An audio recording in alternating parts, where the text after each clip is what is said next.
Moi, j'ai un problème avec Lando Norris.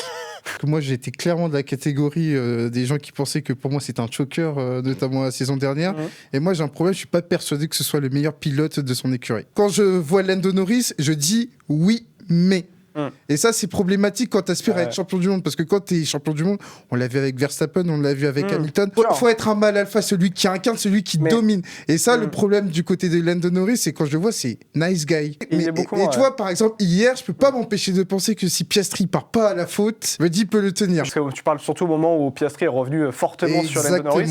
Mais il y a eu des consignes parce que Lando Norris gérait son effort pour ne pas non plus exploser les pneumatiques. Donc Oscar Piastri, de son côté, lui derrière, il se dit « Ah mais moi, je vais essayer de le rattraper de toute façon. » Lando Norris arrivait sur des retardataires. Dans des conditions comme ça, faut pas non plus faire trop d'erreurs, faut pas non plus s'attaquer. On rappelle que c'est deux pilotes dans une même équipe et c'est deux pilotes qui pilotent pour une écurie qui comporte 1000 employés derrière. Tous les efforts reposent sur deux pilotes. Un peu la flemme de faire comme Alpine à l'époque, avec Esteban Ocon et Pierre Gasly qui pouvaient s'attaquer, qui pouvaient se cracher. C'était passé notamment en Australie il y a 2 ans. Quoi. Et moi, c'est pour ça que pour moi, la première étape pour asseoir son statut de potentiel champion du monde, il va falloir que très rapidement, il fasse un écart avec Piastri. Par exemple, en Chine, mais Piastri, je le vois, mais revanchard. J'étais à la maison, j'ai fini par botter le gazon, et là, je vais arriver en Chine et tout, j'ai envie de gagner. Enfin, il y aura une première tendance, c'est l'Arabie Saoudite. Ouais, c'est le 5e Grand Prix de la saison. Exactement. Si on voit une hiérarchie qui est claire, établie, là, je me dirais, ok, il a passé une étape importante. Ouais.